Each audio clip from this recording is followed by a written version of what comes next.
तर चला आज आपण समृद्धी किचन मध्ये बनवणार आहे एकदम टेस्टी आणि एकदम हेल्दी थंडीसाठी एकदम पौष्टिक असा नाश्ता बनवणार आहे। नक्की तुम्हाला आवडेल। ही नाश्ता कसा आणि कशापासून बनवलाय ते मी नंतर सांगेल, पण खाण्यासाठी एकदम चविष्ट आहे आणि शरीरासाठी एकदम हेल्दी आणि पौष्टिक आहे। तर तुम्हाला ही रेसिपी व्हिडिओ जर आवडला तर माझ्या समृद्धी चॅनलला लाईक शेअर आणि सबस्क्राइब करा। तर चला आता आपण सुरुवात करूया। सुरुवातीला मी एक मोठी वाटी घेतलेली आहे आणि त्यामध्ये मी मध्यम आकाराची वाटी असं बाजरीचं पीठ घेतलेलं आहे। आज आपण बाजरीच्या पिठापासून एकदम पौष्टिक नाश्ता बनवणार आहे। तर चला आता आपण सुरुवातीला याच्यामध्ये पाणी घेणार आहोत। पाणी जे आहे ते आपण एकदम नाही घेणार, कारण जसं लागेल तसं पाणी घेणार आहे। जास्त पातळही नाही आणि जास्त घट्टही नाही। तर पहा ह्याच्यामध्ये थोड्याशा गाठी आहेत, ते गाठी होऊ नये म्हणून आपण प्रत्येक वेळेस असं ढवळत राहायचं, जेणेकरून पीठ जे आहे ते एकदम मऊ येईल। तर हे पहा अशा पद्धतीने एकदम छान मध्यम असं पीठ मी तयार केलेलं आहे। तर चला आता यामध्ये आपण साहित्य घेणार आहे। साहित्य मी बारीक चिरलेला कांदा घेणार आहे, टोमॅटो आणि मिरची कोथिंबीर। तर चला आता आपण सुरुवातीला कांदा घेतलेला आहे, आता आपण त्यामध्ये टोमॅटो घेणार आहोत। तर बरेच वेळा असं वाटतं की आपण सकाळच्या नाश्त्याला काय बनवा हा मोठा प्रश्न असतो। तर चला मला आता थंडीचे दिवस आहेत, थोडासा वेगळा नाश्ता बनवणार आहोत। तर आता मी अगोदरच एक बटाटा किसून ठेवला होता पाण्यामध्ये। तर आता आपण एक बटाटा किसलेला घेतलेला आहे, ते बटाट्याचा किस केलेला आहे ते सुद्धा आपण याच्यामध्ये वापरणार आहोत। आणि चला आता एक छोटा चमचा जिरे आणि लसूण घेतलेला आहे, लसूण सुद्धा आपल्याला अरड घेतलेला आहे, मी जास्त पेस्ट नाही बनवलेली। तर अर्धा चमचा मी आता हळद घेणार आहे। हळद घेतल्यानंतर आता आपण याच्यामध्ये थोडंसं आता आपण मीठ घेणार आहे, किंवा चवीनुसार, मी माझ्या चवीनुसार घेत आहे, तुम्ही तुमच्या चवीनुसार मीठ घेऊ शकता। तर आता आपण सगळं साहित्य वापरलेलं आहे। तर आता आपण ही साहित्य जे आहे ते याच्यामध्ये अगोदर मिक्स करून घेऊया।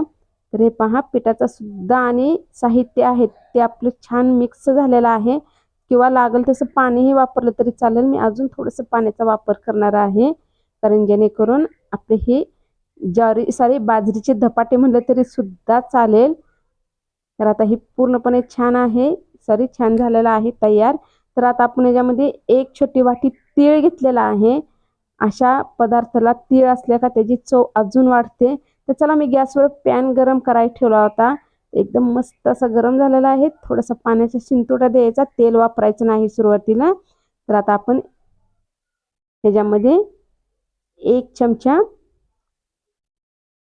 भरून घेतलेला आहे आणि आता आपण या पॅन मध्ये सोडणार आहे। आणि एकदम हलकं, जास्त मोठा हे आकार नाही, मध्यम आकाराचे असे आपण हे धपाटे जे आहे ते करून घेणार आहोत। धपाटे म्हणलं तरी काही हरकत नाही।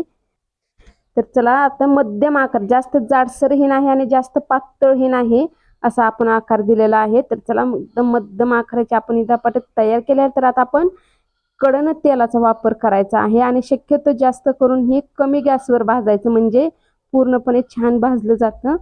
तर हे पहा पूर्णपणे हे तेल जे आहे त्याच्यामध्ये मुरलं गेलेलं आहे आणि एकदम अलगद असं आपण पलटी मारून घेणार आहे याला। आता सध्या थंडीचे दिवस आहे आणि बाजरीमध्ये जितके आपण बाजरी खाण्यात येईल तितकं पौष्टिक असतं आपल्या शरीरासाठी। तर हे पहा आपण पलटी केलेला आहे। तर आता आपण ही खमंग असं वास पण येत आहे, याचा छान एकदम मस्त वास सुटलेला आहे।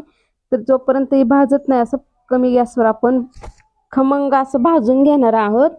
तर हे पहा एकदम घाई गडबडीत सुद्धा ही नाश्त्याला एकदम झटपट तयार होणार आहे। तर आता आपण ह्या पद्धतीने भाजून काढलेला आहे। आता मस्तपैकी तीळ पण छान दिसत आहे। तर चला एका प्लेट मध्ये काढून घेणार आहोत। तर पहा दिसायला एकदम मस्त दिसत आहे आणि भाजलं पण एकदम खमंग आहे। तर चला मग आता आपण अशाच पद्धतीने अजून करून घेणार आहोत। तर हे पहा मी अजून त्याच पद्धतीने करून घेतलेले आहेत, एकदम मस्त झालेले आहेत। तुम्हाला मी दाखवते, मी 3 ते 4 करून घेतलेले आहेत। राहिलेल्या पिठाच्या पण आपण अशाच पद्धतीने करून घेणार आहे, एकदम साधी एकदम सोपी आणि खाण्यासाठी आता खाऊन बघणार आहे, मग सांगणार आहे। एकदम मस्त खमंग झालेला आहे। तर तुम्हाला ही रेसिपी आवडली असेल तर तुम्ही सुद्धा बाजरीच्या पिठापासून असा नाश्ता बनवा, खूप आवडेल। रेसिपी व्हिडिओ आवडला असेल तर समृद्धी चॅनलला सबस्क्राइब करा।